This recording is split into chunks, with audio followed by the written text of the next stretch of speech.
하나님은 여러분을 사랑하십니다. 아멘. 할렐루야. 아멘. 네, 성경을 기록한 진짜 목적은 우리에게 영원한 생명을 주기 위한 것입니다. 우리에게 구원을 받게 하기 위한 기록을 남겼습니다. 그럼에도 불구하고 구원에 이르기까지 많은 시행착오가 있습니다. 왜냐할까요?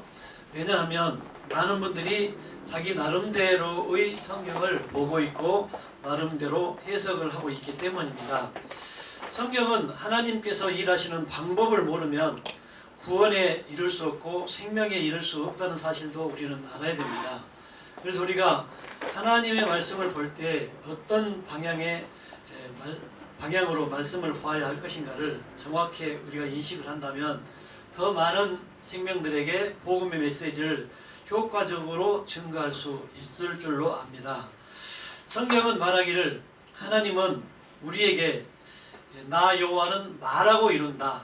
그래서 에스겔에게 수많은 말씀을 많이 했고 수많은 선지자들을 통해서도 말을 하고 이루는 역사를 우리가 볼 수가 있는데 이 방법을 모르기 때문에 우리가 늘 말씀을 보고 또 내가 기도해서 하나님의 말씀을 어떻게 대언할까 이렇게 연구를 합니다. 그런데 성경은 대언의 영어로만 쓰여 있습니다.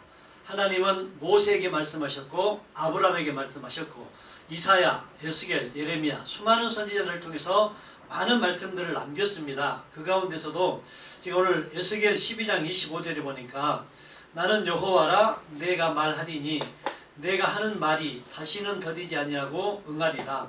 반역하는 족속이여 내가 너희 생전에 말하고 이루리라. 나 주 여호와의 말이니라 하셨다 하라. 말하고 이루는 역사를 우리가 정확하게 알 수 있을 때에 하나님의 능력을 경험할 수가 있습니다.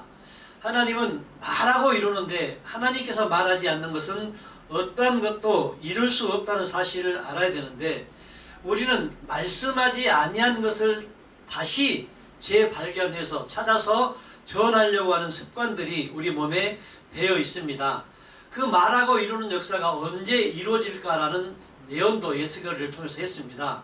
에스겔 37장 14절에 보면 내가 또 내 영을 너희 속에 두어 너희가 살아나게 하고 내가 또 너희를 너희 고국 땅에 두리니 나 여호와가 이 일을 말하고 이룬 줄을 너희가 알리라. 여호와의 말씀이니라.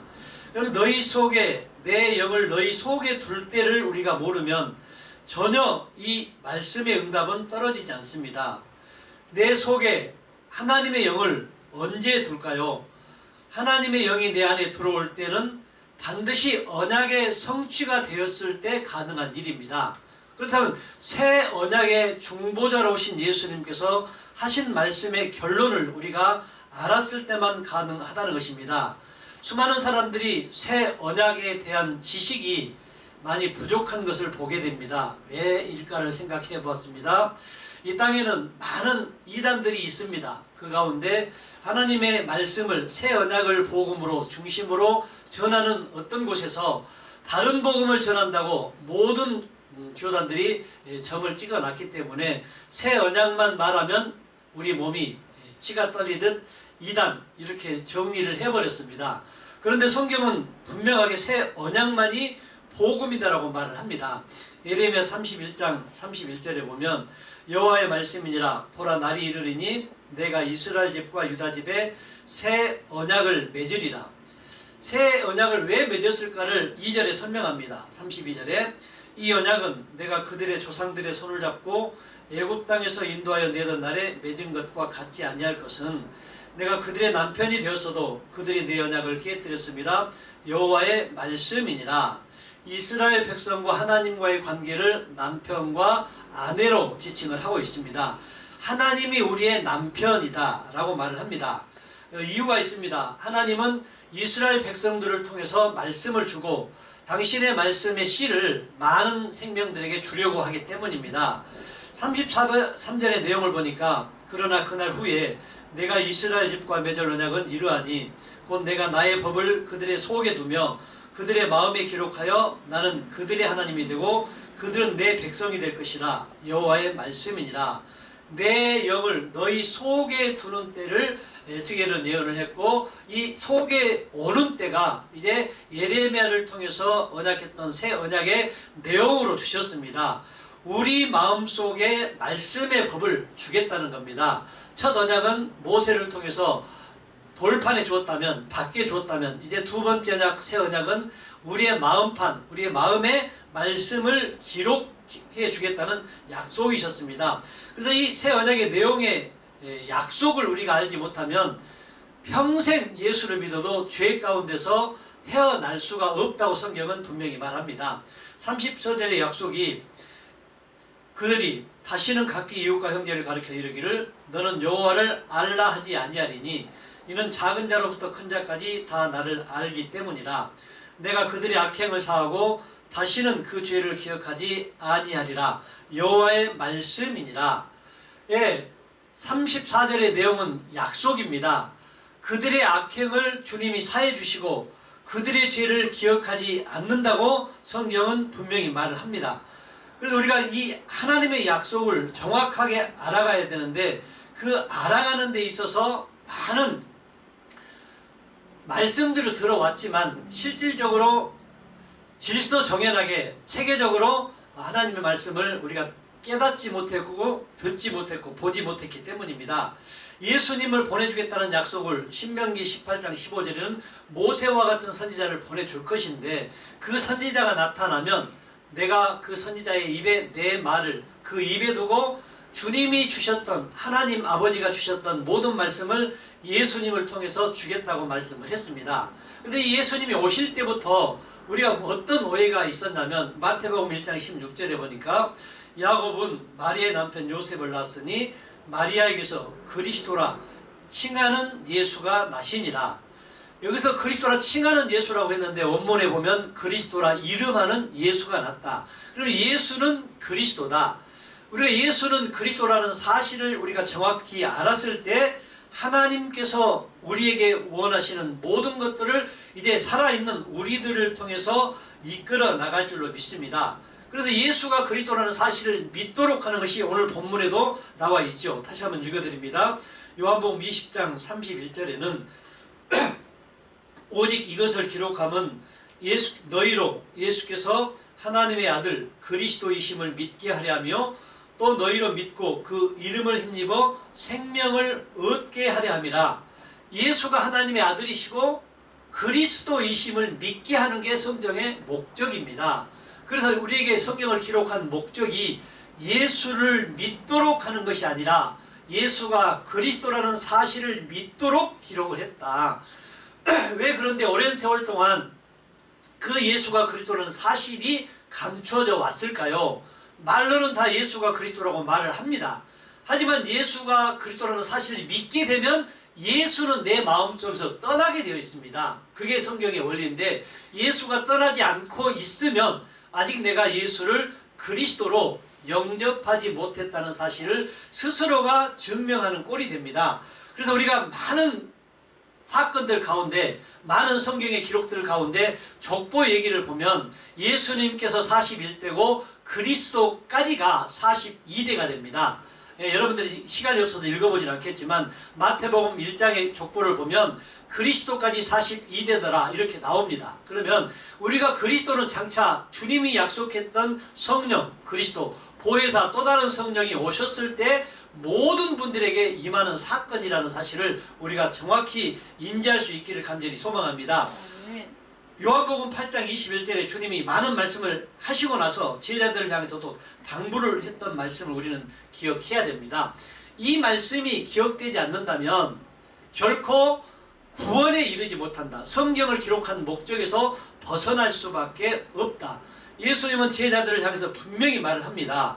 다시 이르시되 내가 가리니 너희가 나를 찾다가 너희 죄 가운데서 죽겠고 내가 가는 곳에는 너희가 오지 못하리라. 예수님이 어디로 간다고 했을까요? 어디로? 나를 보내신 이에게로 간다.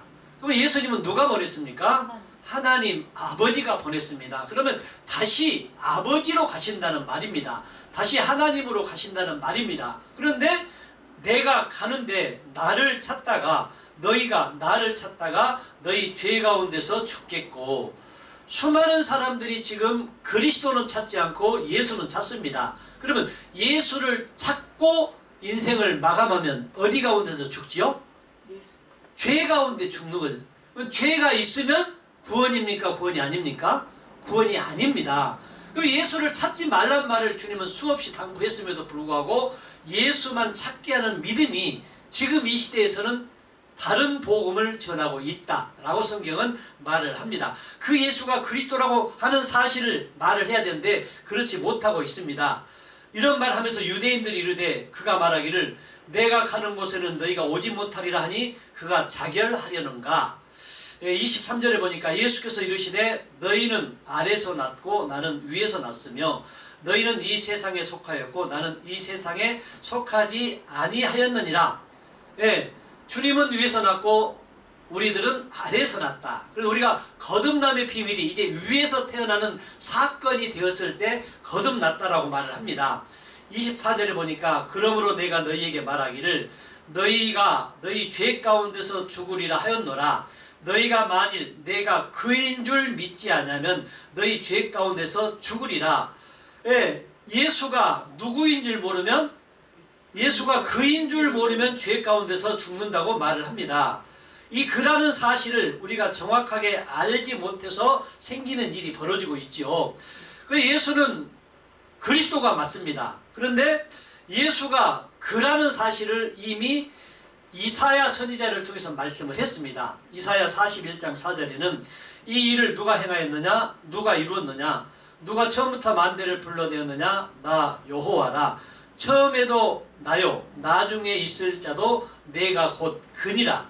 그러면 처음에는 여호와로 있었고 나중에는 이제 그로 우리 안에 오신다는 사실입니다. 요한복음 8장 23절에 분명하게 그렇게 말씀을 했습니다. 하나님께서 이제 내가 그인 줄 알지 못하면 죄 가운데서 죽는다. 그들이 말하되 내가 누구냐? 예수께서 이르시되 나는 처음부터 너에게 말하여 온 자니라. 이제 우리가 경건의 연습을 통해서 우리들이 준비해야 할 사항이 26절에 기록되어 있습니다.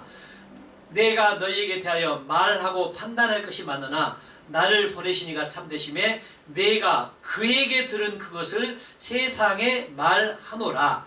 그에게 들은 것을 예수님은 세상에 말했다. 그러면 그는 엘로힘의 하나님 여호와를 말합니다. 여호와. 여호와가 예수님 안에 계셔서 그 예수님에게 주신 말씀만을 예수님은 대언의 영으로 사셨다. 그들은 아버지를 가르쳐 말씀하신 줄을 깨닫지 못하더라.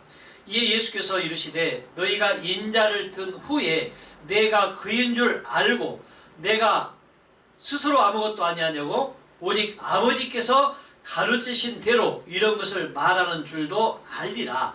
아버지께서 가르쳐 주신 대로 말을 하셨던 예수님.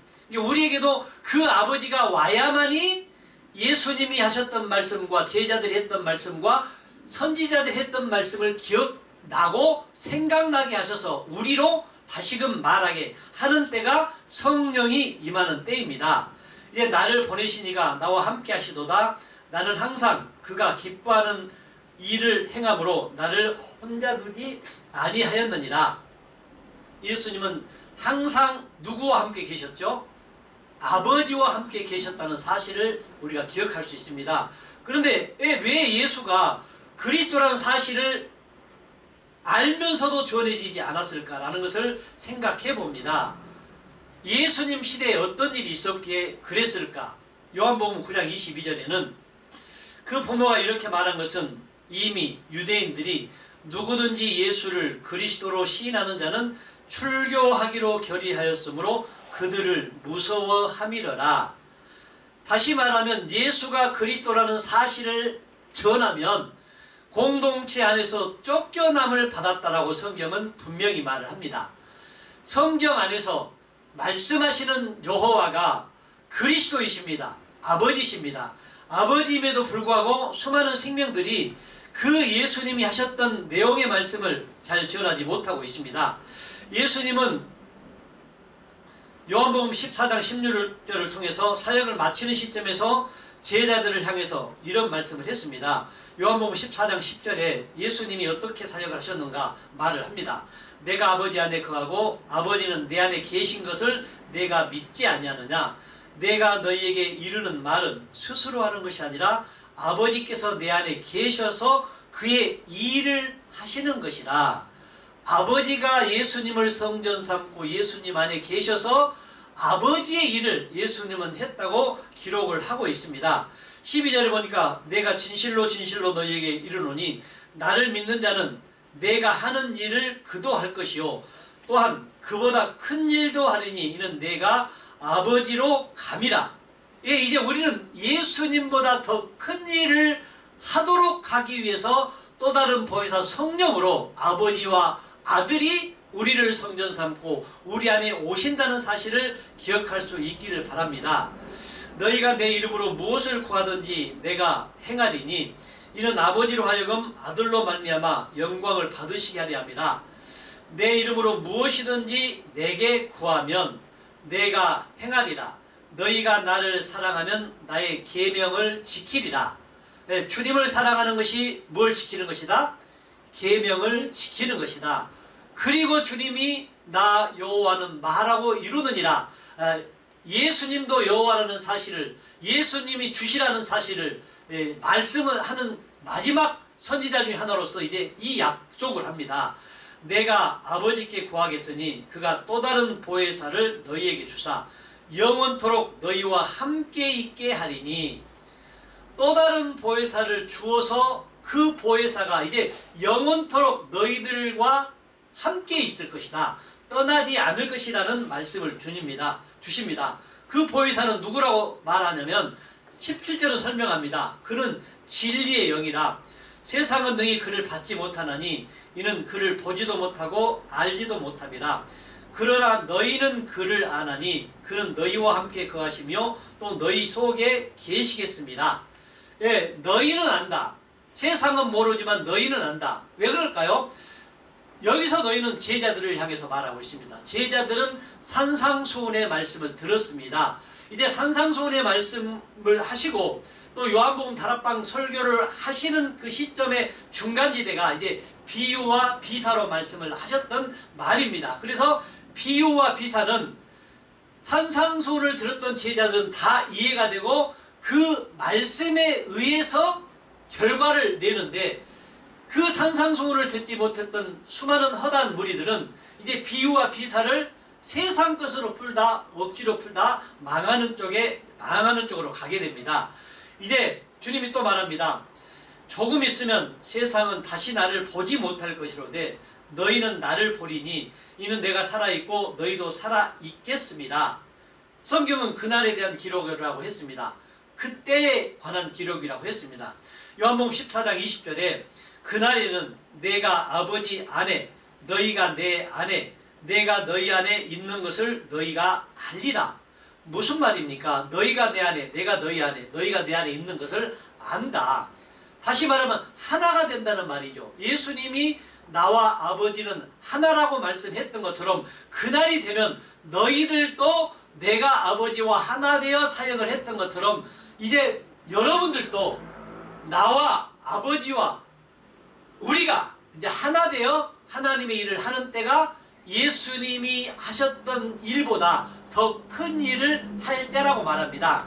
다시 말하면 예수님은 새 언약의 중보자로 오셔서 구원받을 수 있는 조건만을 갖추십니다.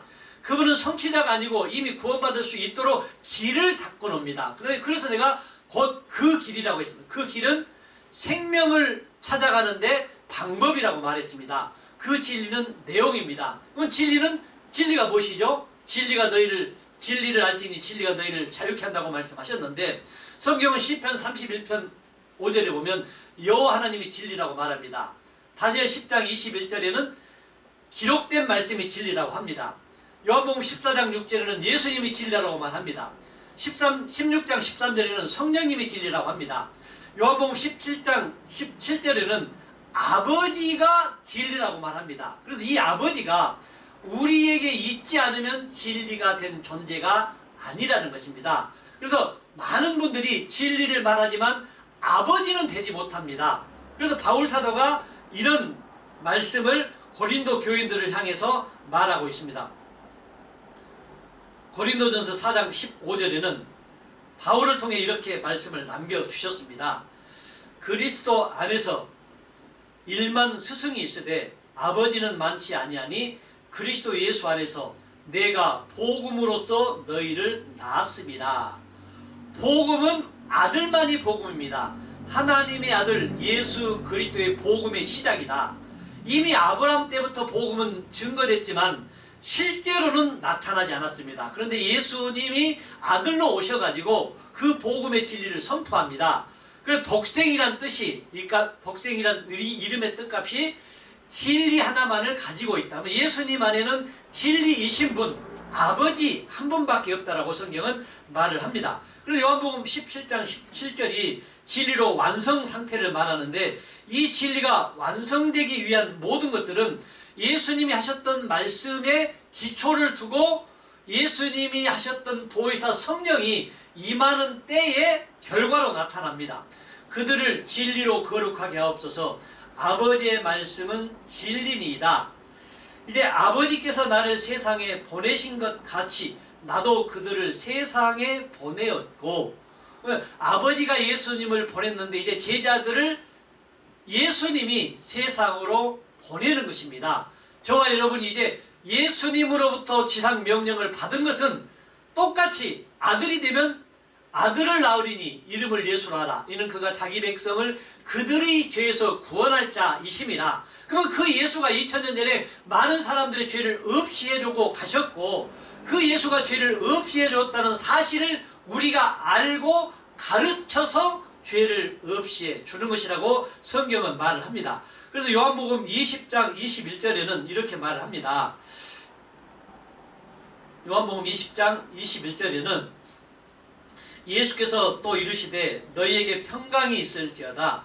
아버지께서 나를 보내신 것 같이 나도 너희를 보내노라. 이제 아버지가 예수님을 보냈고 제자들을 예수님이 보내는 장면입니다.